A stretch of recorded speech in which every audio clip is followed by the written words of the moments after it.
삶의 유익한 얘기를 전하는 인생 라디오입니다. 오늘은 제36회 당신을 지속적으로 괴롭혀온 악마는 사실 당신이 키운 겁니다 입니다. 썸네일에 나온 제목을 보고 이게 또 무슨 말인가 하신 분들 꽤 있을 겁니다. 내가 왜 키우지? 저 자식이 날 괴롭혔는데 그럴 텐데, 여러분들 이런 말 들어봤죠? 바늘 도둑이 소도둑 된다. 바늘 하나 훔쳤는데 안 걸렸다. 그러면 뭐 과자 하나 훔치고 뭐 하나 훔치고 그래서 사기꾼도 되고 하겠죠.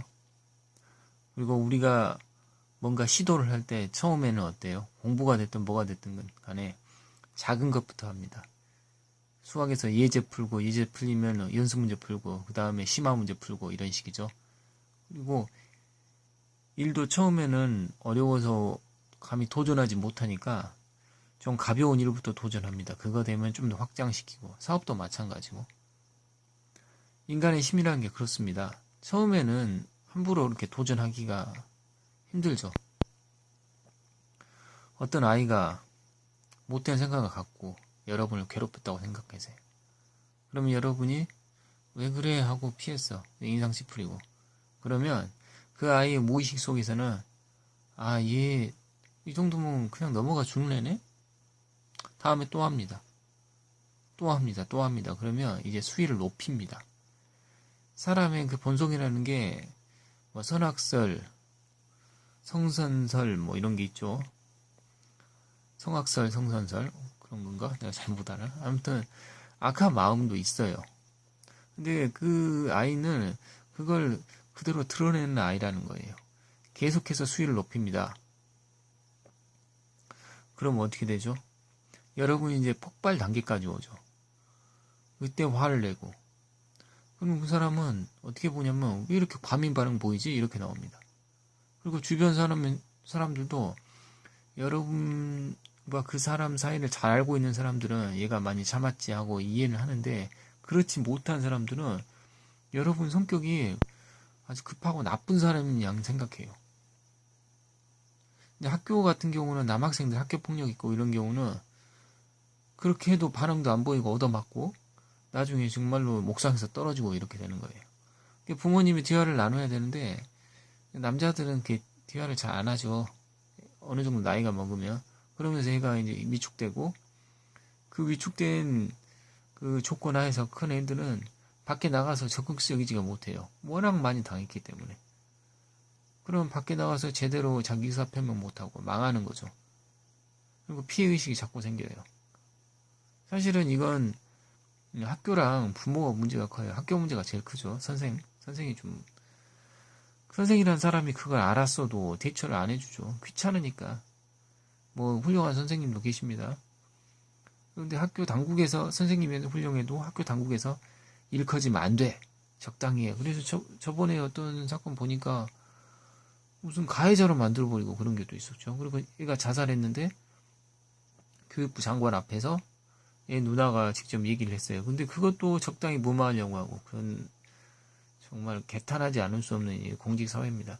아무튼 여러분, 제가 여기 말하고자 하는 건, 여러분이 당하고 있다고 해서 얘가 적당히 하고 끝낼 사람이면 다행인데 그렇지 않을 가능성이 매우 높아요. 인간의 악한 성질이 있었죠. 악한 성질도 있었고, 그리고 하나가 성공하면 그 다음 단계로 계속 넘어가려고 해요. 그래서 여러분 단호하게 거절하십시오. 화도 내고 뭐 소심하다는 소리 들어도 상관없어요. 무작정 하십시오. 선생한테 한 소리 듣고 그런 경우에도 부모님 뭐라고 하면 올 수도 있고 안 오면 어때? 선생들은 뭐 선생 욕하는 거 아닌데 다 지 생각밖에 안 합니다. 편하게 먹고 살려고 임용고시 본 거고, 또 사립학교 같은 경우는 1억씩 내고 선생 하는 겁니다. 요즘 1억인가? 옛날에 한 4천 했는데. 아무튼 여러분이 처음에 단호하게 나오면 선생도 귀찮으니까 어느 정도 제어를 할 겁니다.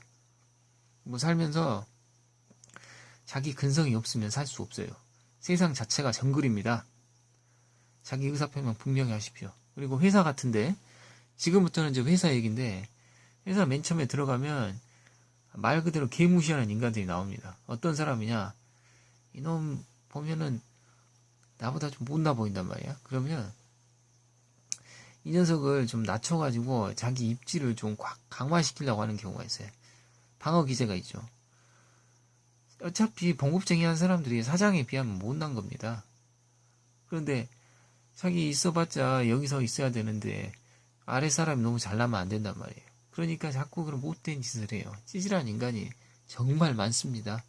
그런 경우는 처음에는 웃으면서 넘기되 두 번째 하면은 아 과장님 왜 그러십니까? 저 이렇게 합니다 하면서 웃으면서 이렇게 하십시오. 그러면 어느 정도 세게 나오니까 처음에는 건방져 보여도 나중에는 그 뭐랄까 용수철처럼 튕겼다는 것 때문에 함부로는 못합니다. 그러면서 하십시오. 넉살도 좀 있고 그렇게 행동해야 됩니다. 어차피 그렇게 말하는 인간치고 용기 있는 인간이 없습니다. 보통 그렇습니다. 제가 경험하기에는. 여러분 그렇게 해야 돼요. 안 그러면 그 회사 내에서도 아주 바보 취급받습니다. 그리고 잘리면 어떠나? 어떻게 하냐? 여러분 그러면 안 살아야죠. 그 정도 근성도 없으면서. 세상은 정글입니다. 그렇게 해도 해고 안 되니까 걱정 마세요. 그 상대방은 그럴 용기도 없습니다. 여러분한테 제어할 정도로. 그렇게 용기 있는 사람은 당장 사표 쓰고 주인합니다. 종업을 안 합니다.